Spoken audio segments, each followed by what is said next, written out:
Bien, alors nous allons reprendre jusqu'à 12h30, on terminera à 12h30 précisément,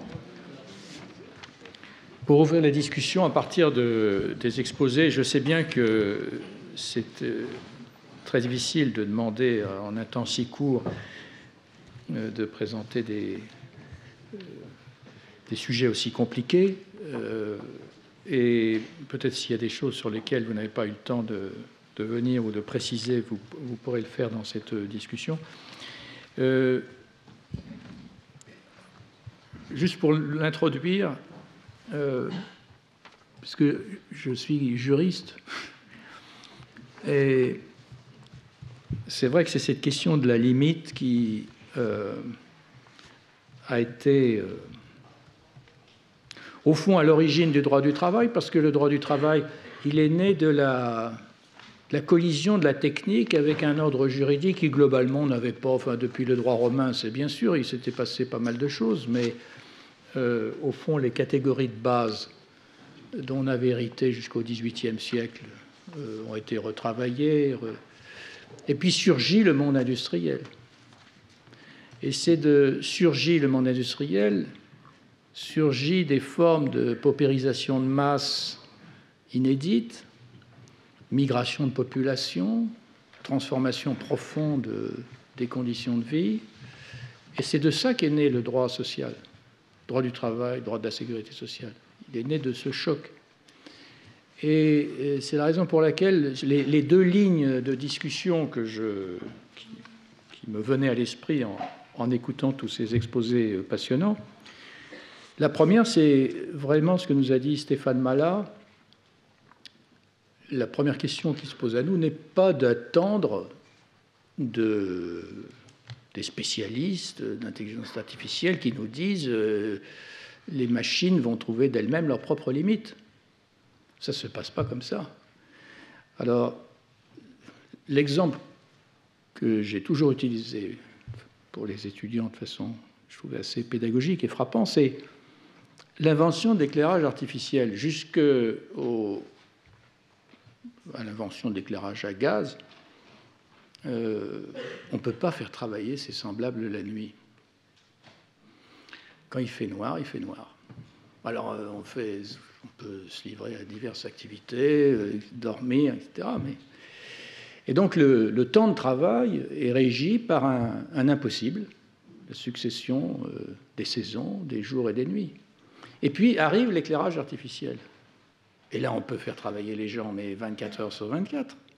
Que fait l'être humain dans ce cas-là? Il fait travailler ses semblables, si possible, 24 heures sur 24. Ce n'est pas tout à fait possible. Il y a des limites quand même physiologiques, mais on s'est retrouvé avec des enfants poussant des wagonnettes dans les mines pendant des horaires insensés. Ce n'était pas fait avant. Ce qui était impossible est devenu possible. Et qu'est-ce qui a été substitué à l'impossible? C'est l'interdit. Les premières lois, enfin, je veux dire, le certificat de baptême du droit du travail, ce sont les lois de limitation du temps de travail des enfants. Ça commence par là. On dit non, peut-être c'est possible, mais c'est défendu. Interdit. Donc, cette question des limites et de l'interdit me semble une question majeure. Est-ce que pour autant, on peut oublier l'autre aspect, tout ce qui a été dit notamment, enfin, je ne vais pas énumérer toutes les interventions, c'est-à-dire tout cet imaginaire qui travaille la modernité autour de la révolution technique. Est-ce que ça n'intéresse pas le juriste? Je pense que ça l'intéresse aussi, grandement, et que c'est l'autre ligne de questionnement que nous pouvons avoir. Parce que, là encore, un regard rétrospectif sur l'histoire du droit du travail nous montre que cet imaginaire a conduit toujours à soumettre les hommes à une représentation imaginaire du fonctionnement du monde naturel. Et j'ai évoqué la figure on pourrait parler du colonna, où les êtres humains étaient attachés à la terre comme des bœufs à leur glèbe, mais aussi les figures tayloriennes, où on voit apparaître déjà dans Métropolis, il y a cette femme superbe, en métal étincelant, qui apparaît à un moment où, enfin, déjà l'image de la substitution à l'être humain d'êtres mécaniques apparaît dès le début du XXe siècle, elle est très présente. Et le propre de l'imaginaire, de ce type d'imaginaire occidental, c'est une remarque que fait Castoriadis, j'aurais dû retrouver la citation pour la citer exactement. Il dit, dans les populations qu'étudient les anthropologues, dans l'assimilation d'un être humain, par exemple, dit-il, à un hibou, il y a toujours une duplicité qui demeure et qui n'existe pas dans l'assimilation de l'être humain à une machine qui est le propre de la modernité. Un hibou, d'abord, dit Castoriadis, ça ressemble plus, au fond, à un être humain, c'est plus crédible, ça a les yeux, enfin, vous voyez, un hibou, c'est bon. Et c'est toujours duplice. Il y a toujours, on sait bien que tu n'es pas un hibou, que le hibou n'est pas un être humain. Alors, dit Castoriadis, que le propre du rationalisme occidental, c'est de prendre toujours ces fictions au pied de la lettre et de les mener de façon impitoyable.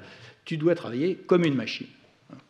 Donc, c'est pour dire l'emprise de l'imaginaire sur les façons de concevoir les process de travail, le management, ne peut pas être négligée. Et c'est même en le prenant en considération que l'on est amené peut-être à penser les limites à poser dans l'utilisation de nos machines. Donc peut-être notre discussion elle est complètement ouverte à tous les sujets qui vous viendront. Alors on va d'abord discuter entre nous, puis après j'ouvrirai peut-être une séquence avec l'auditoire. Alors peut-être on pourrait commencer en voyant, est-ce que vous avez des questions à vous poser mutuellement ou est-ce que chacun est dans son couloir de certitude? Est-ce que quelqu'un souhaite interroger quelqu'un? Moi, j'aurais une question à poser aux juristes. Donc à Antoinette Rouvroy. Là, Supio. Voilà, l'un ou l'autre. Bon, l'exemple de l'électricité, il est tout à fait parlant. Une technique permet quelque chose, mais elle permet le bien comme le pire, quoi. Et c'est à l'homme de mettre la limite pour que ça soit le bien. Mais quelle limite mettre? Alors, quand le corps humain est engagé dans l'affaire, quand de l'humain est engagé dans l'affaire, dans de la production, on comprend que le droit ait quelque chose à dire. Mais là, dans ce mouvement-là, qui se dessine et qui s'accélère, de ces speed factories, c'est le nom d'une d'Adidas, je crois, de ces usines beaucoup plus robotisées qu'elles ne le sont jusqu'à présent, c'est-à-dire une usine en Chine de téléphones portables, j'ai oublié le nom, ils utilisaient 360 personnes, il n'en faut plus que 40 et ils rêvent de n'en utiliser plus que 20 parce qu'il suffit de gens qui contrôlent derrière leur écran. Et surtout, alors ça c'est les portables, Adidas veut faire pareil, casser le rythme des saisons hiver, été, des collections été-hiver, donc produire tout le temps, 24 heures sur 24, hein, avec très peu d'humains finalement impliqués dans l'affaire. Écologiquement, ça pose un problème quand même. Hein. Imaginez qu'on transforme la Terre en une montagne de chaussures. Parce que 24 heures sur 24, il faudrait déjà beaucoup d'humains pour les porter toutes, quoi. Donc voilà, ma question, quel est le droit, qu'est-ce que le droit dans ce type d'organisation nouveau qui se profile, qui est en cours de la production, comment peut-il intervenir? C'est moi qui dois m'y coller, oui.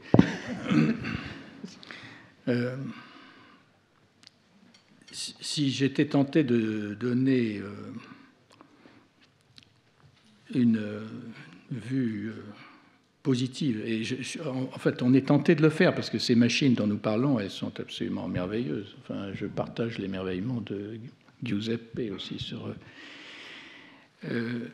mais ce qui a été le propre du moment taylorien, et ça se réfère à ce que nous a expliqué Bernard Stiegler tout à l'heure sur Ponos et Ergon, ça a été la décérébration du travail. Donc on a une masse de travailleurs qui doivent agir mécaniquement en suivant des ordres. Il faut savoir que l'arrêt de la Cour de cassation qui retient le critère de la subordination juridique comme critère du contrat de travail est rendu l'année même où sortent dans les salles parisiennes les temps modernes de Chaplin. Donc vous voyez, on est dans un moment où la représentation dite du travail comme mode scientifique d'organisation du travail, et c'est vrai aussi chez les soviétiques avec Stakhanov, hein, c'est ce modèle, la science, la technique veut que l'être humain agisse selon des processus mesurés, minute par minute, et c'est ça l'efficacité. Et pour que ça fonctionne, il ne faut pas qu'ils pensent, parce qu'il y en a d'autres qui pensent à leur place. Et ça s'est traduit du point de vue du droit social par une certaine conception de la justice sociale qui est celle qui domine encore l'agenda de l'OIT, à une exception près, une phrase de la déclaration de Philadelphie. Et autrement, c'est de dire la justice sociale, c'est comment on compense cette vie d'aliénation. Comment on la compense? En limitant la durée du travail, en ayant des salaires convenables, des congés, et puis avec la protection physique. Donc, cette restriction du périmètre de la justice sociale a accouché de la notion d'emploi. La notion d'emploi, profondément, c'est un échange entre je renonce à ma liberté, à penser par moi-même, je deviens l'outil d'autrui, mais en compensation, je vais avoir une sécurité économique et physique. Alors, ça ne marche plus comme ça, parce que toutes les nouvelles formes de travail qu'on évoquait, il y a toujours l'oppression au travail, mais il n'y a plus les compensations en termes de sécurité. Ce que je veux dire, c'est que ces nouvelles machines peuvent être l'opportunité de réouvrir la boîte qui a été fermée du sens et du contenu du travail. Et c'est simplement par une délibération sur le sens et le contenu du travail que peuvent être définies les limites de nos rapports avec nos machines. Ce qui suppose des processus de démocratie économique. Et j'ai consacré 2 années de cours à la notion de démocratie économique. C'était précisément en ayant ça en tête. C'est-à-dire que ces limites, elles ne vont pas être définies par un dictateur bienveillant, même si c'était Giuseppe Longo, il faudrait se méfier. Elles doivent être délibérées parce qu'elles doivent s'enraciner dans l'expérience vécue de ceux qui sont dans les situations de travail. Et c'est ça la démocratie, c'est comment on enracine une règle dans l'infinie diversité des expériences. Or, aujourd'hui, nous sommes dans des modes de production du droit qui procèdent au contraire de l'idée selon laquelle le droit doit se mettre en accord avec ce qui serait un fatum économique ou technologique. C'est ce qu'on appelle la globalisation, là pour le coup. Donc il y aurait une sorte de loi des machines, de la même façon que lorsque c'est Trentin qui rapporte ça, que même Gramsci, qui a des admirateurs dans la salle, disait au fond, cette soumission à l'ordre de la machine, c'est peut-être inévitable, c'est une rançon du progrès. Et Trentin dit, ça c'était ce qui restait de catholique chez Gramsci, il faut souffrir quoi, pour mériter le ciel. Quoi. C'était... donc aujourd'hui, il faudrait des dispositifs qui réouvrent. Or, on est à un moment... semble-t-il, ou au contraire, cet horizon d'une démocratie économique, ça suppose que le pouvoir économique soit quand même sous la main de ce que sont des processus de délibération politique. Il y a beaucoup à faire dans ce sens. Oui, voilà, je voulais juste lancer la discussion. Bernard. Puis ensuite... moi, je voulais enchaîner sur la question d'Aluta et ce que vous venez de dire, et aussi... questionner Stéphane Malin. Si on doit limiter ou interdire, prescrire, il faut des critères. C'est ça le problème. Et ce que j'essaie de dire, moi, ce que j'ai essayé d'introduire ce matin, c'est que ces critères, ils doivent être basés sur une rationalité. Aujourd'hui, la rationalité qui est mise en œuvre dans le champ économique, c'est une rationalité dont Nicolas Georgescu-Roegen, je le répète, en 1971, explique à son patron, qui est Joseph Schumpeter, qu'il s'appuie sur un état de la science qui est celui du XVIIIe siècle. Et que les choses ont changé et qu'il faut prendre en compte un certain nombre de choses.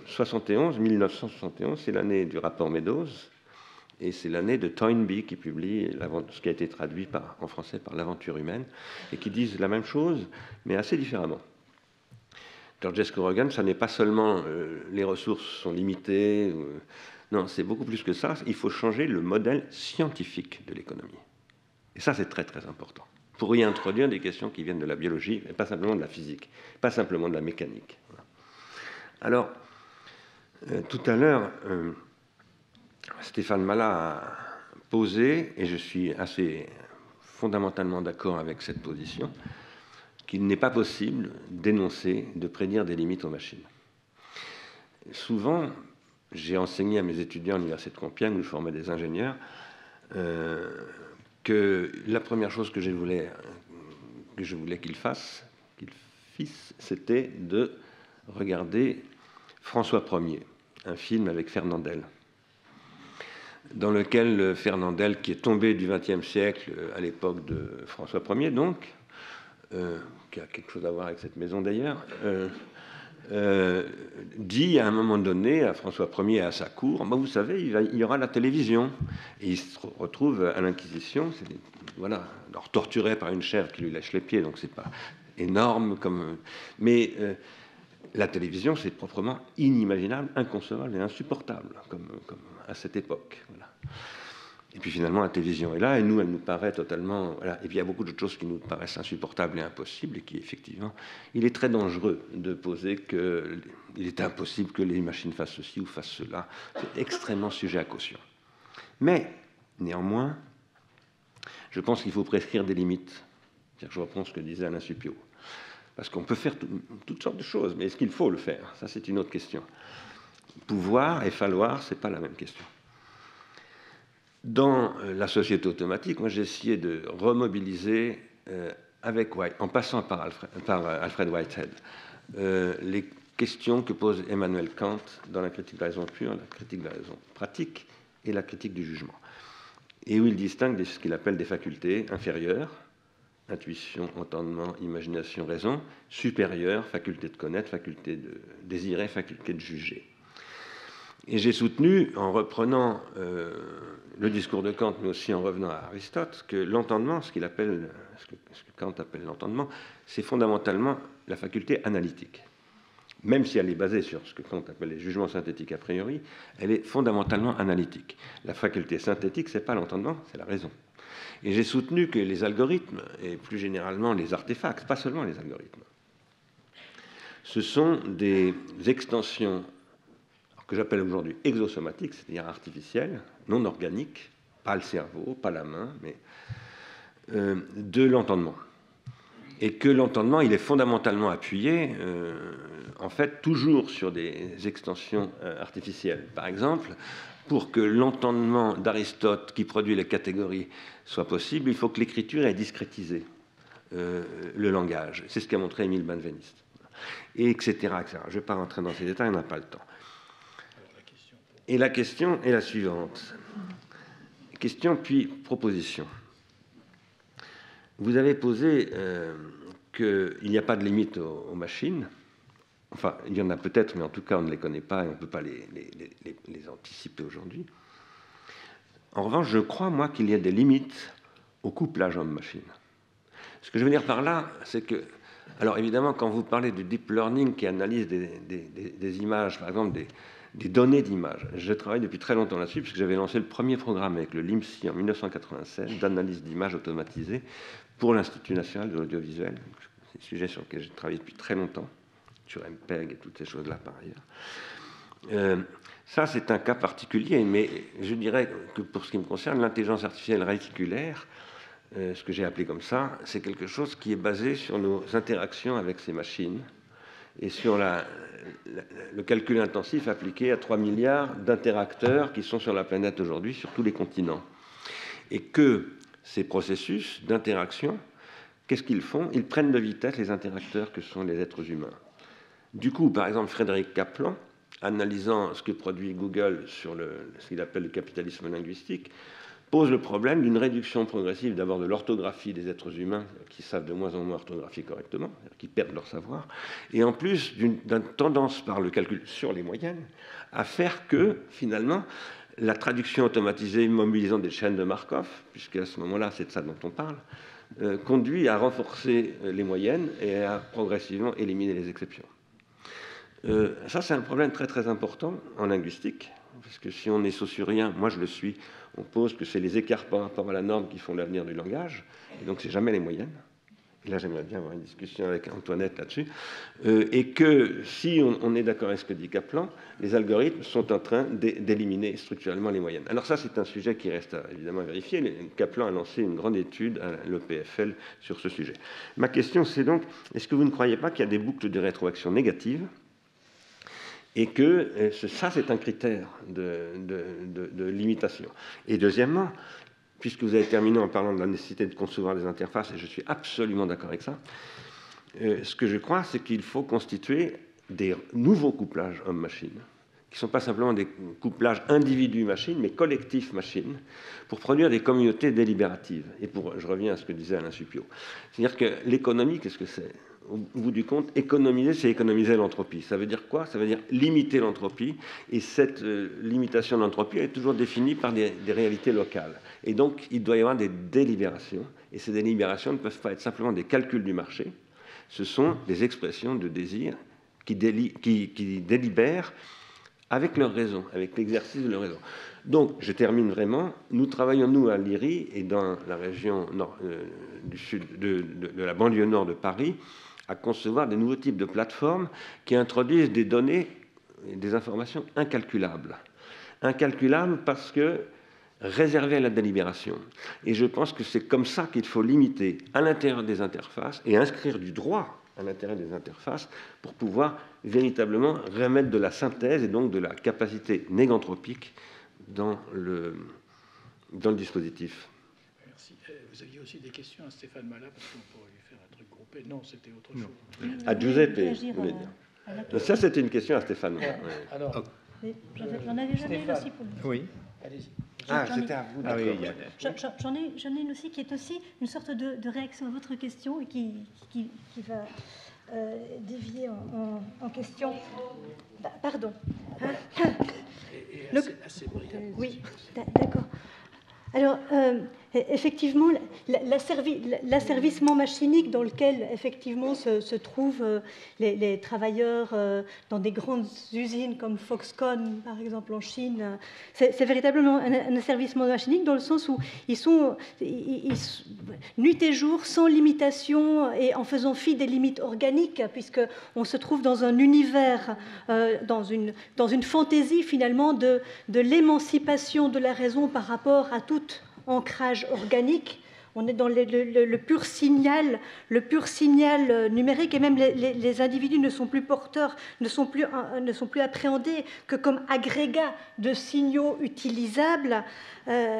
Et donc, les signaux ne sont même plus des instances secondaires qui représentent ou véhiculent des sujets, par exemple des formes sujets individuelles ou collectives. Donc, on est vraiment face à quelque chose de tout à fait fluide. Et effectivement, à ce moment-là, les algorithmes mis en œuvre pour maximiser la productivité des travailleurs, ce sont des algorithmes aussi, dans ce genre de contexte, servent essentiellement non pas à rendre plus intelligent, à avoir une prise sur le monde, etc., mais plutôt à dépenser l'avenir, c'est-à-dire dépenser, dans les deux sens du terme, dépenser, c'est-à-dire dispenser de faire du projet, dispenser de penser, et en même temps, évidemment, épuiser. Épuiser, c'est-à-dire en optimisant l'utilisation du capital humain jusqu'à sa non-reproductibilité. Donc vraiment, il s'agit de ne rien laisser de côté. Il s'agit véritablement d'une sorte d'immunisation du capitalisme contre tout ce qui pourrait le mettre en crise, y compris les corps des sujets qui ne sont plus pris en compte en tant que corps, mais comme pure réserve de travail. Donc par rapport à ça, et c'est là que j'avais aussi une question, je pense qu'il y a d'autres usages possibles à faire des algorithmes qui sont au contraire des usages qui ne seraient pas toxiques et qui au contraire nous rendraient plus intelligents et plus sensibles à la diversité du monde, mais il faudrait nécessairement alors, me semble-t-il, pouvoir domestiquer la corrélation. Parce que ce qui fait que les algorithmes sont aujourd'hui massivement utilisés pour épuiser le réel, épuiser donc les puissances des sujets, les puissances des organismes, nous menant et accélérant finalement l'agonie de tout ce qui vit. C'est précisément que la corrélation n'est pas domestiquée à autre chose qu'à des fonctions objectives de maximisation des profits des entreprises, par exemple. Donc ce n'est pas la maximisation au profit du bien commun, mais maximisation au profit de certaines entreprises. Donc comment domestiquer la corrélation? Y aurait-il moyen de domestiquer la corrélation de façon, en faisant de la programmation, domestiquer la corrélation de manière à ce qu'elle devienne compatible ou à ce que ces résultats deviennent compatibles avec les fonctions objectives du droit, par exemple, ou de la justice, puisqu'après tout, le droit est aussi une machine apprenante, doctrine d'arrière-fond du droit, que serait par exemple la justice, qui est toujours à venir, qui n'est jamais réalisée, mais qui est à réaliser, ou l'équité, qui n'est jamais réalisée, mais à réaliser. Donc, justice et équité qui, précisément, échappent à la numérisation, ou au calcul algorithmique, lequel ne peut jamais métaboliser que des données échues. Donc, comment faire en sorte d'ouvrir réellement l'intelligence artificielle à une dimension de justice, c'est-à-dire à une dimension d'advenir, qu'il ne s'agit pas de court-circuiter par des pratiques prédatrices ou par des pratiques de préemption, mais qu'il s'agirait au contraire d'ouvrir, c'est-à-dire comment faire en sorte d'utiliser l'intelligence artificielle pour générer du débat collectif, pour générer de l'espace, de l'espacement, de discussion à propos des normes. Voilà, mais je ne sais pas si c'est même une question à laquelle il peut être répondu. Alors, je vais peut-être, je ne sais pas si je peux répondre à cette question, mais peut-être faire quelques commentaires ainsi que ce qui a été dit par Bernard Stiglitz. Je pense que, et vous avez parlé d'asservissement machiniste, ça, pour moi, c'est le cadre classique du taylorisme sur lequel beaucoup de choses ont été dites et pensées depuis bien longtemps, et Alain Supiot fait des cours là-dessus. Je pense que ce n'est pas tout à fait ça qui est nouveau.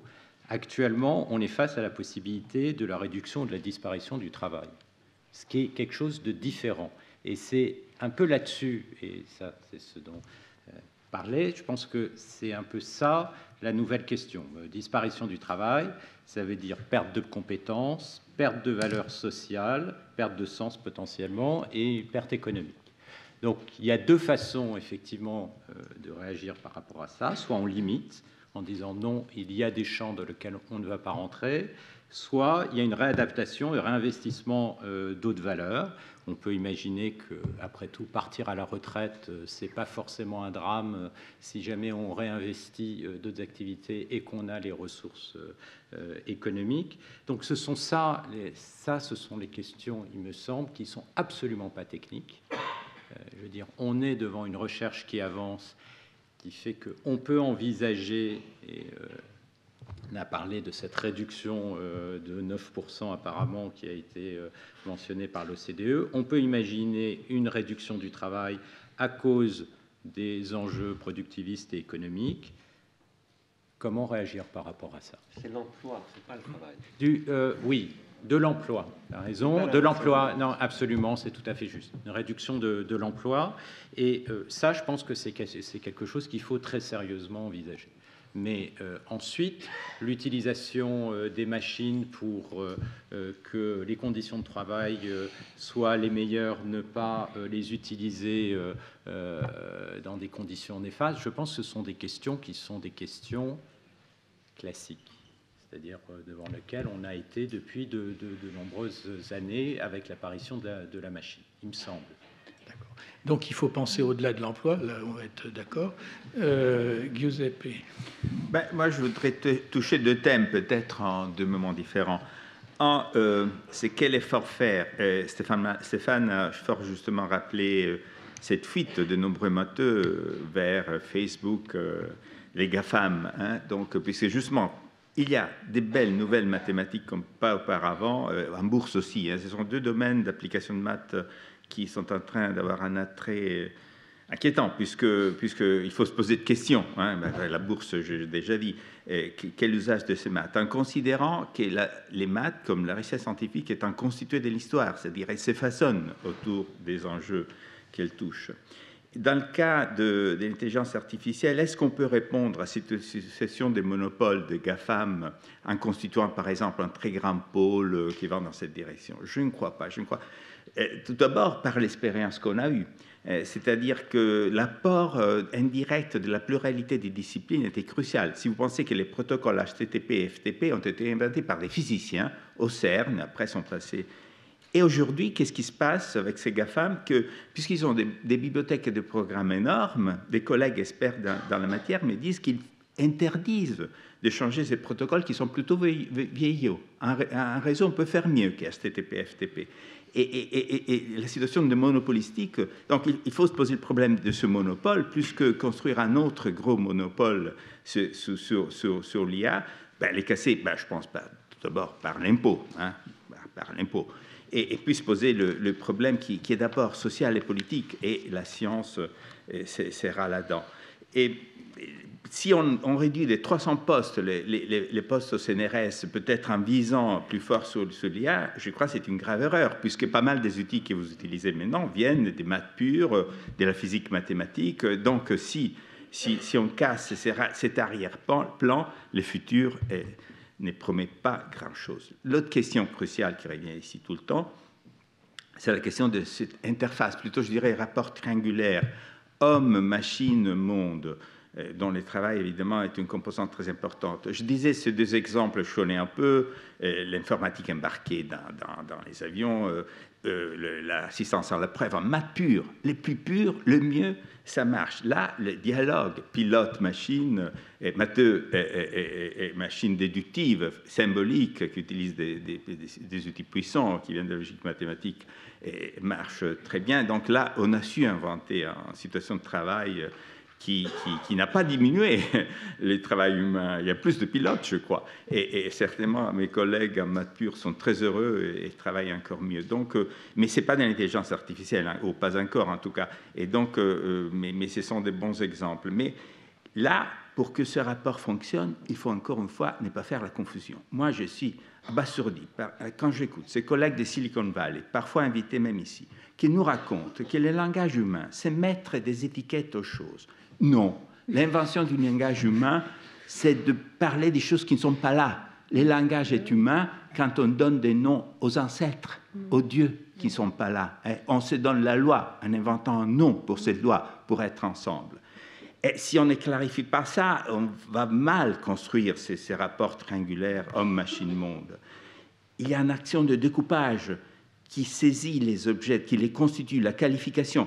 Les nombres ne sont pas déjà là.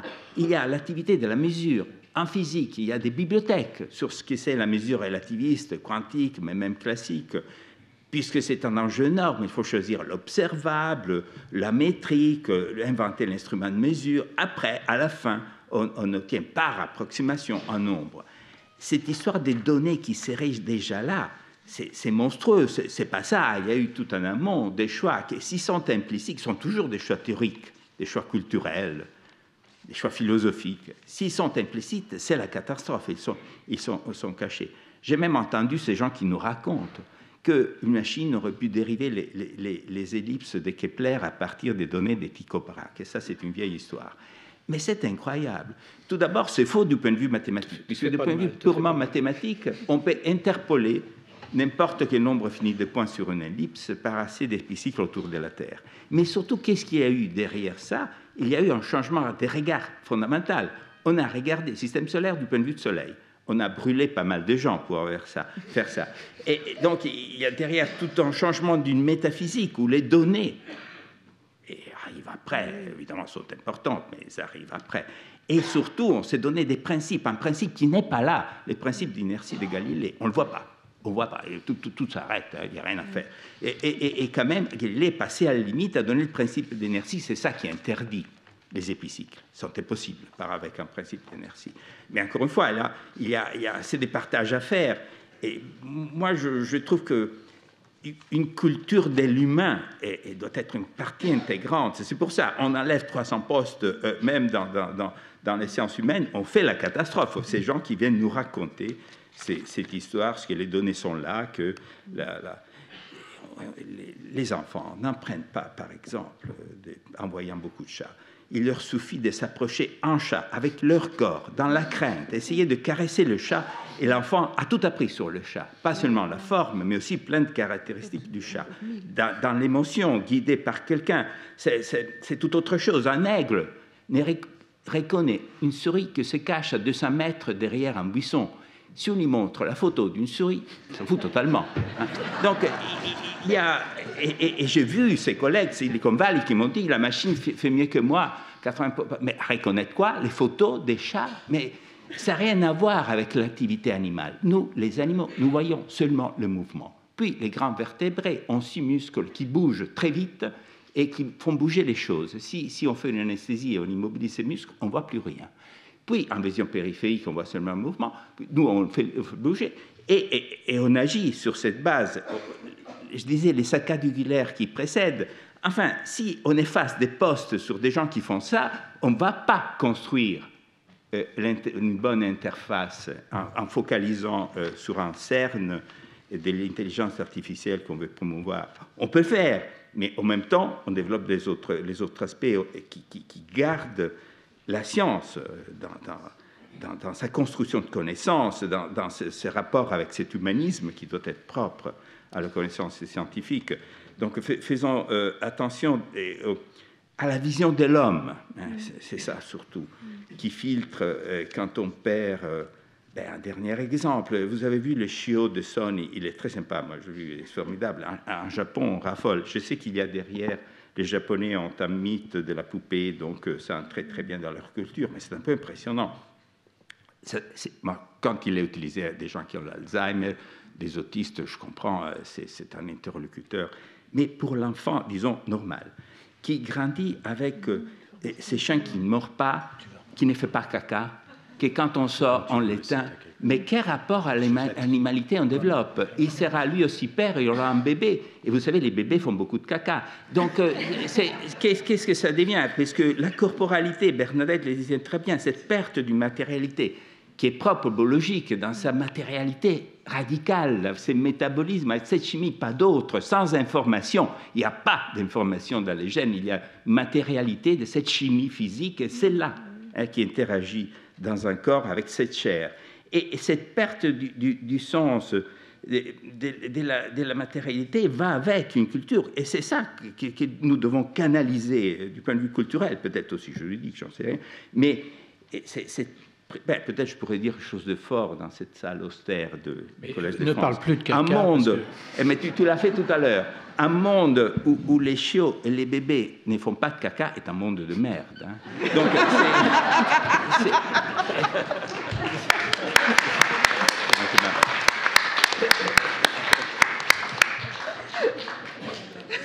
Bon, alors, merci beaucoup. Alors, il nous reste 10 minutes avant d'aller déjeuner, donc je suggère qu'on prenne peut-être 2 ou 3 questions. Je ne sais pas s'il y a des micros prévus à cet effet, je pense que oui. Alors, des questions, pas des exposés. Hein. Donc, uniquement des questions posées aux orateurs. Et il leur restera 5 minutes pour répondre.